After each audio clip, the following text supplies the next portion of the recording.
The Virginia Cable Telecommunications Association and your local cable provider presents Cable Reports.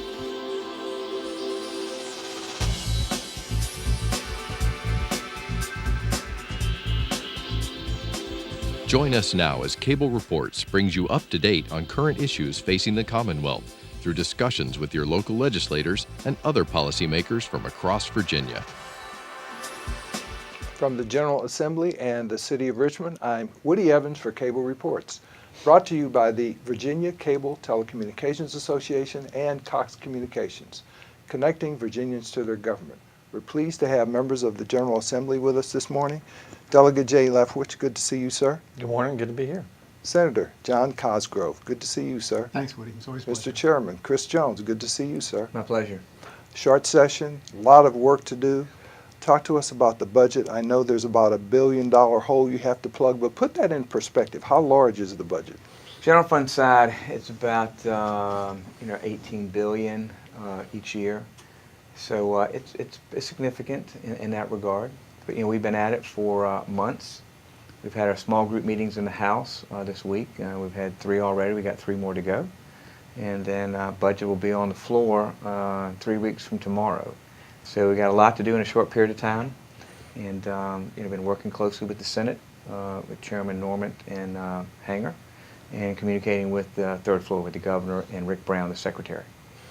Senator, I know everyone's in hopes that we don't see another round of sequestration, however, because that would impact the budget even more. Absolutely.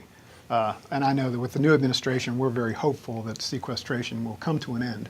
It won't immediately happen, but I do know that President-elect Trump and his advisors are very, very pro-military and growing the military, which will benefit Hampton Roads greatly. So obviously that's a concern of you and your constituents as well, Delegate. Absolutely. My district, which overlaps Senator Cosgrove's, has a lot of military members and those who work for private industry that supports the military. So trying to reverse that trend would be a benefit to my district, and obviously try to push that agenda forward. Well, I'm sure we'll talk about the budget more in due course, but I want you to talk a little bit about some training that you've introduced in terms of certain school board employees. Yes, Woody, thanks for asking that question. This is a bill I carried last year. It wasn't successful. There's some concern about adding additional responsibilities on some school employees, but I think the legislation is important, and what it would do is it would require training for school counselors and nurses to recognize the signs and symptoms of human trafficking. So there's a real problem, even in our high schools, of girls being recruited to participate in that trade. And my position is that if we can get people within the school system to be able to recognize those symptoms when they see them, that we can help curb this insidious activity. So what kind of challenges do you face this year in getting this legislation? Well, one of the concerns that a lot of the school employees have is that they're continually asked to do more, but there's not the personnel. Right. And of course, with the budget shortfalls, the money is not there they'd like to see to support that type of thing. So some would tag it as an unfunded mandate from the right. state. Or and others may call it like the Christmas tree effect. You're putting another ornament on the responsibilities of our employees. They would feel their core mission is to educate. Sure. I believe that this is one of those things that's important enough to try to get into the schools. Sure. Senator, the City of Chesapeake has some needs, and I know you have some legislation regarding the city. Several pieces that are requested by the city. One of them is, we'll drop that bill tomorrow, is incorporating the Economic Development Authority and the Port Authority into one authority to kind of shrink the number of entities that deal with local government.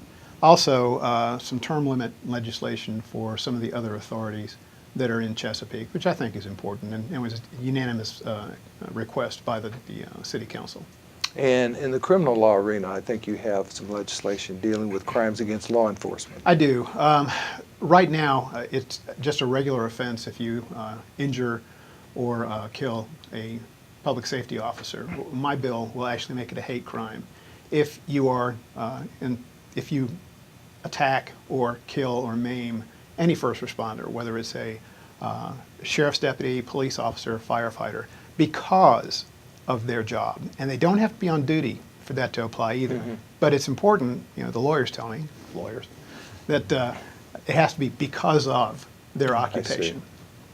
So will this wind up in courts of justice, you think? Is that where it is? Yes, it actually went through courts of justice already. It came out with unanimous consent to report the bill, but it did need to go to finance because there's a $50,000 impact on that bill. And I'll argue it before Senate Finance, and I think we'll be fine with it. Great. Mr. Chairman, economic development, job creation, that's a way to help plug these holes when they do come up. Talk to us about the importance of that. Well, of course, I will introduce on Friday the reform bill for the Virginia Economic Development Partnership, VEDP. I think in reading in the paper today in Hampton Roads on the transportation side, you know, that's one piece of it, making sure you've got a good infrastructure network in place. But the coordination between our state and local and regional entities on, you know, what are the opportunities within regions, within our Commonwealth, are critically important.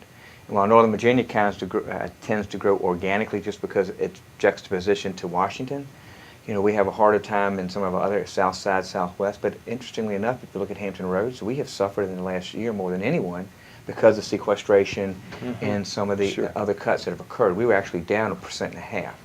So to John's point earlier, you know, we've got to be mindful of what further investments they make on the military side of the equation, but what we can do to diversify our economy in Hampton Roads. And that's why the technical certifications that we need for certain jobs, we need to be on top of that in our community college system and working with our cities and our counties to make sure that we are job ready for those industries that want to locate, but also want to expand within our boundaries. But job creation, you know, the more income tax that's paid and collected, the better all boats rise with the incoming tide. Delegate Leftwich, one of the more positive things the governor had to highlight a week ago was the fact that cybersecurity jobs are available in the Commonwealth. I think he was talking directly to parents, suggesting to them that, look, here's something your kids can get into right out of high school if they're certified.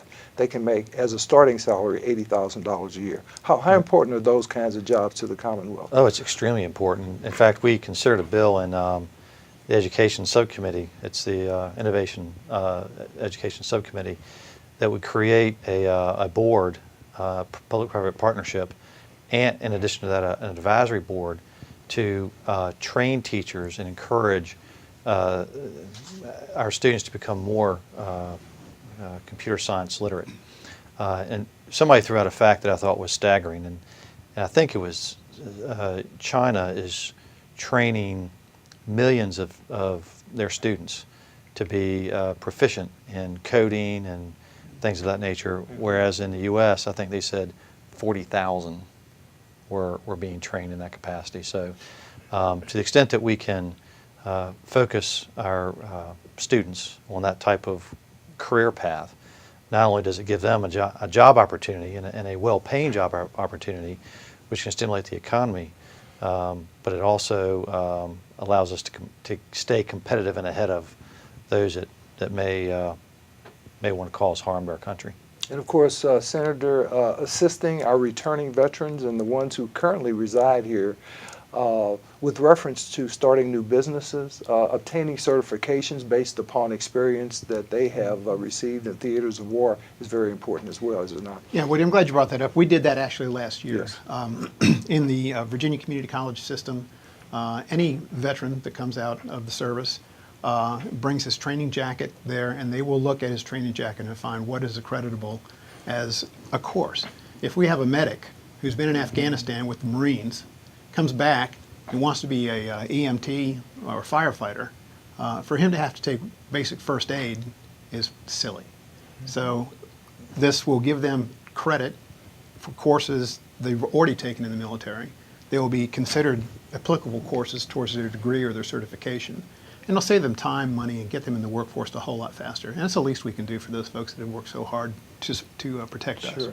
How has the Triple V program, Virginia Values Veterans, worked out so far in your opinion? I think it's doing very well, and I have to give real kudos to Admiral John Harvey and Commissioner Newby they have worked very, very closely with the legislature and the governor to come up with different programs that will help both active duty and veterans to become certified and make it easier to get into business and get all they need to become ingrained in the civilian workforce.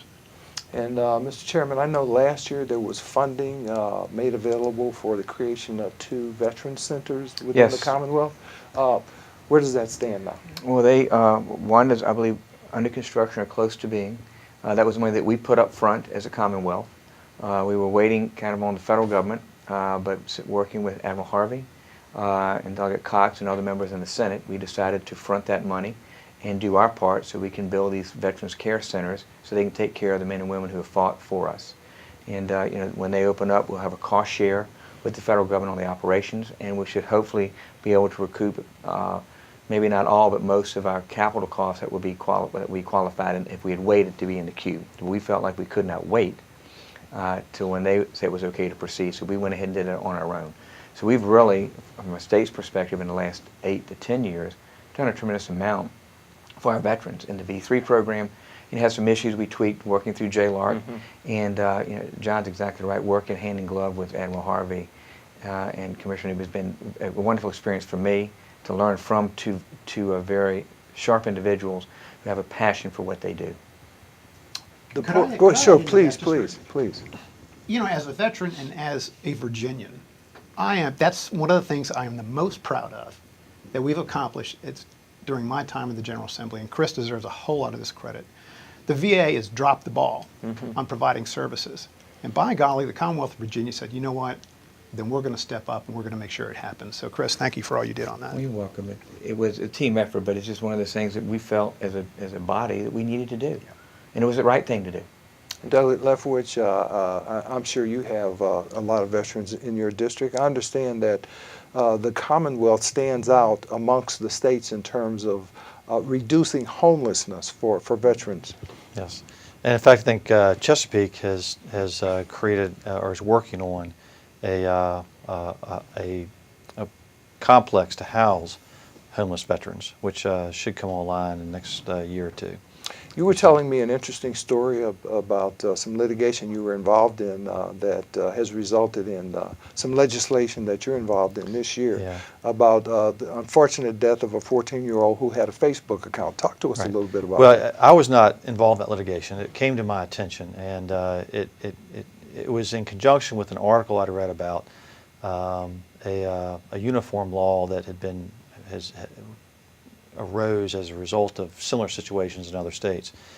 And there's a lot of backstory on it, but the bottom line was that the parents wanted to get to the bottom of why this child had committed suicide and went to a social media network to try to get some answers, and they were told that federal law barred them from receiving that information, even though he was a minor. And so over the last couple of years, I've worked with primarily Senator Obenshain in the Senate and some of the stakeholders to get to a point where we can allow family members who may act as an executor, a power of attorney, a guardian or conservative, someone who has been declared incompetent, and other situations that sets a framework and a structure for people to access online information, whether it be emails, pictures. We call them digital assets. You know, what we refer to a letter 10 years ago is now an email. What we refer to as a picture 10 years ago or a photograph is going to be a digital imprint on the internet. And so this legislation is really just allowing us to keep up with technology, and whether you like it or not, at some point in time, a family is going to have to deal with either tragedy or the passing of a loved one, although, even though we may know it's coming, trying to accept that and move forward and close things out in an orderly fashion is important to every family. So hopefully this legislation will add some structure to that. Sure. Senator, it seems like we're always behind the curve for good reason, because technology advances quicker than the laws that we can make. But, last year you had to deal with Lyft, Uber. You're still dealing with Airbnb this year, I think. Talk to us about the pros and cons of those kinds of issues. Well, technology is rising at such a pace that it's impossible to kind of keep up with it in either a 45-day session or a 60-day session. We have a group called the Joint Commission on Technology and Science that tries to keep up with some of these issues. But let me give you an example, Woody. My cell phone, okay, has over 1,000 times the computing power that the first Apollo astronauts had. Say that again. That's interesting. Over 1,000 times the computing power in this little phone than those capsules had in total. Technology rises at an incredible pace. And I am an engineer, but you know, I was in school a long time ago. I try to keep up, but it's really hard. But we do have some very bright people in the General Assembly, and we are trying to keep up. And the folks on the Courts of Justice Committee, where the criminal penalties may be looked at, need to not look at just the crime itself, but the nature. And you can't really call it a bot or a virus because the nomenclature changes every 10 seconds. So it needs to be the behavior that we look at when dealing with those types of issues. But I don't think government in any way, shape, or form can keep up with technology. It's just not possible.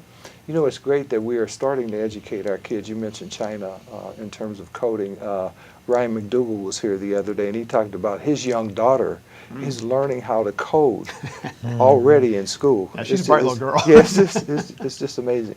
Mr. Chairman, I know this afternoon that Appropriations Committee is going to hear a presentation from the Department of Transportation and the Port Authority. Correct. That ought to be very interesting. Talk to us a little bit about the Port Authority and why that is such an economic driver for the Commonwealth. Well, of course, was it 1 in every 10 or 11 jobs? I forget the statistic. I always 1 in every 8. 1 in every 8. So it has a tremendous impact, number one. Last year we put about $350 million into densifying Norfolk International Terminal. Also, we've just signed a new long-term lease with the new terminal in Portsmouth. And we're going to increase by 40%, John, I believe, the number of TEUs that will come through that facility. What's a TEU? I've heard that before. It's a 20-foot equivalent unit. Okay. You see them going down the road all the time. Okay. And we've had record-breaking year as far as volume at the port. And for us to be successful as a Commonwealth, we have to have that port ready to be able to take those larger post-Panamax ships.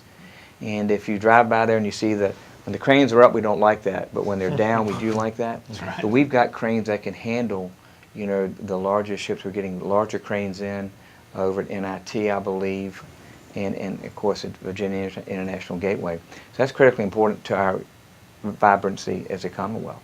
But what Aubrey's going to be talking about today, the Secretary, is what we've done in the last 4 years as a legislature with the Speaker's Bill 2313, which was the actual tax increase, but it was for transportation. And a component of that, which John worked with us on very closely, was regional taxes. And if you're in Hampton Roads today, if you go up 64, you'll see orange cones, the balance till you get to really past Fort Eustis, Lee Hall, and they're going to start the second phase of that. Today in the paper we got $100 million from the statewide monies on the high-rise bridge, and we got $50 million for the intersection 64-264. And so he's going to give us an update on what has occurred in the last 4 years in the Transportation Secretary, and and what the SMART scale has meant to projects across the Commonwealth. So it's a lot that we have done that you don't see. It's incremental, like gaining weight sometimes until you put a pair of pants on, you haven't worn in a while, you don't know you've gained weight. Right. So he's going to kind of give us an update of where we are and what's been accomplished in the last 4 years. And so, Senator, your service on the Transportation Committee gives you a view not only of your district but statewide as well, as it does the chairman. There are other projects that are going on in Northern Virginia, I-66, for example. Absolutely, and they're doing the hot lanes in Northern Virginia, which have been a great success. There's been some tolling issues that have come out of it, but they're moving more people faster there. But again, that's no matter how fast we move in Northern Virginia, we're just kind of keeping pace and not really getting ahead of the game. Transportation throughout the Commonwealth, though, is critically important, especially because of our port and the number of containers that we have to put out. They travel up 460, they travel up 64, they go out 58, they go up to 81. They go all over the country from that Port of Hampton Roads. And so it's important for Port of Hampton Roads to have a good infrastructure throughout the Commonwealth to make sure we can get those valuable containers to the consumers that need them. Great. We'll come back to that, but I also want you to talk a little bit about something that affects almost everybody every day. That's landlord-tenant relations. Yes. Before I do that, I want Go to ahead. applaud these two gentlemen. I think keeping up with transportation is almost as difficult as keeping up with technology. And Good point. before I Good point. was here, these two gentlemen made some hard choices and took some tough votes. And you can only imagine where we'd be now if they hadn't Absolutely. taken that political risk and done what they had to do. Thank you. So, landlord-tenant. I have a couple bills that deal with landlord tenancy, and it actually came to me by virtue of a constituent.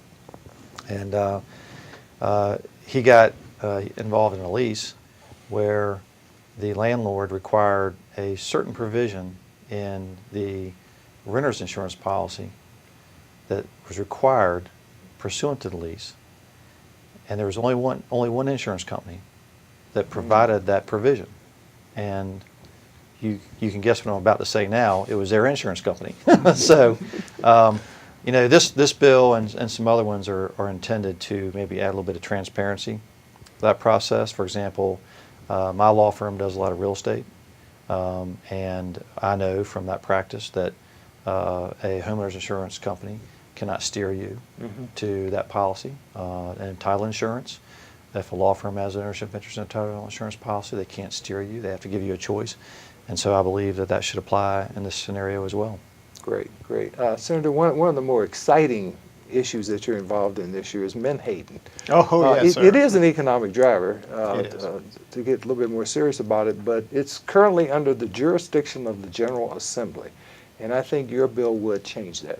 My bill would, and I've had it up here a number of years, as is Delegate Barry Knight.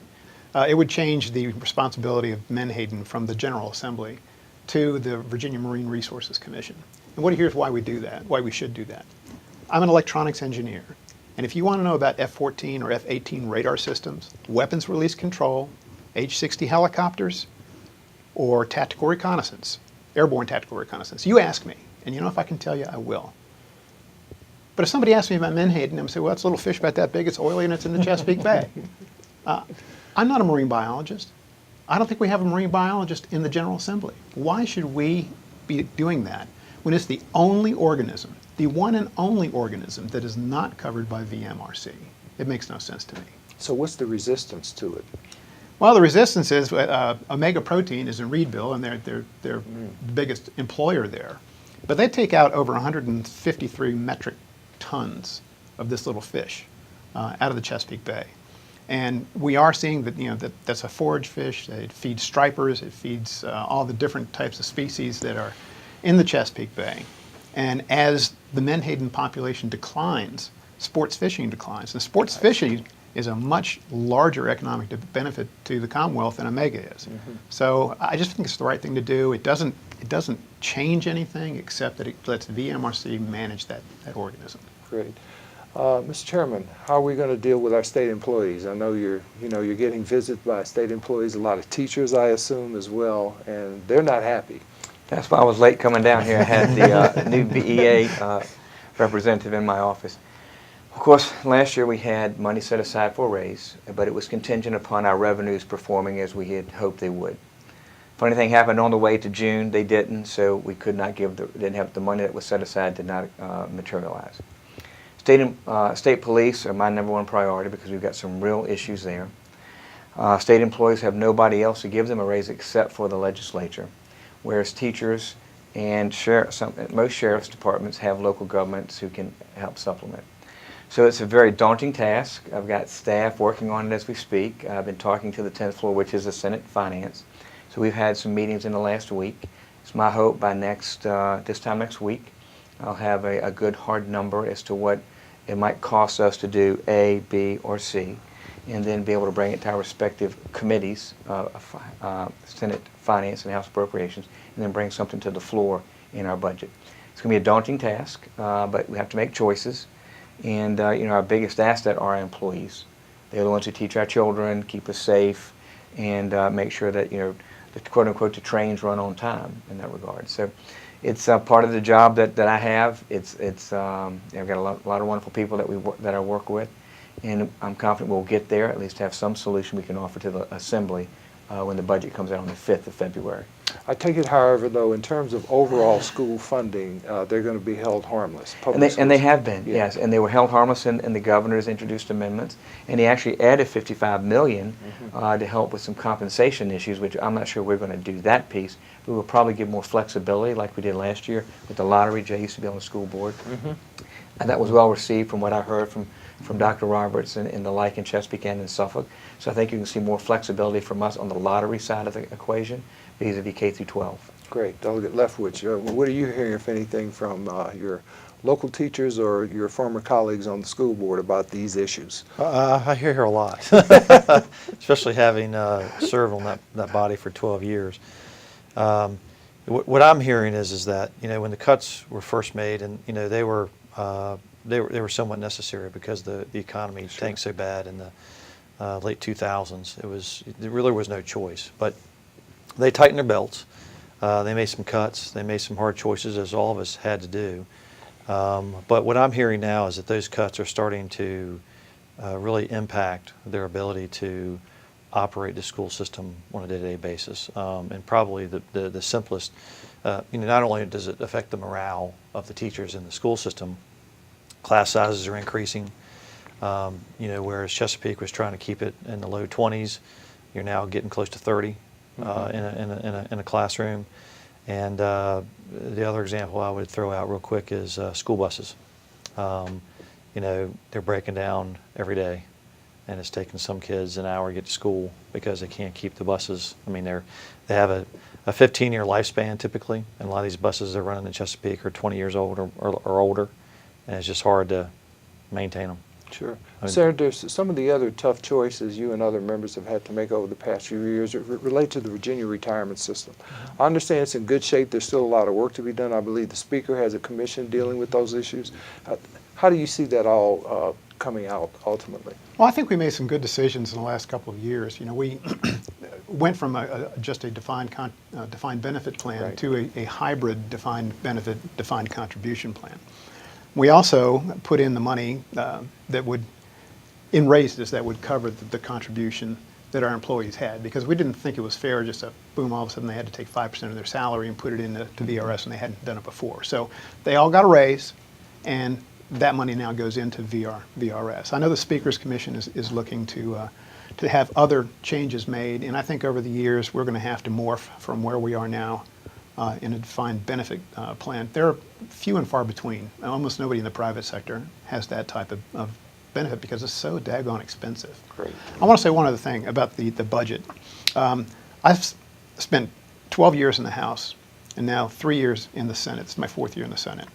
I have never seen the budget more smoothly run than in the last 2 years. I mean, before there's been a lot of acrimony, back and forth banter. This year, the Senate had their bill, the House had their bill, they put them together, and it worked. We're going to have to leave it at that. Okay. Thank you for being here. Thank you for watching Cable Reports, brought to you by the Virginia Cable Telecommunications Association and Cox Communications.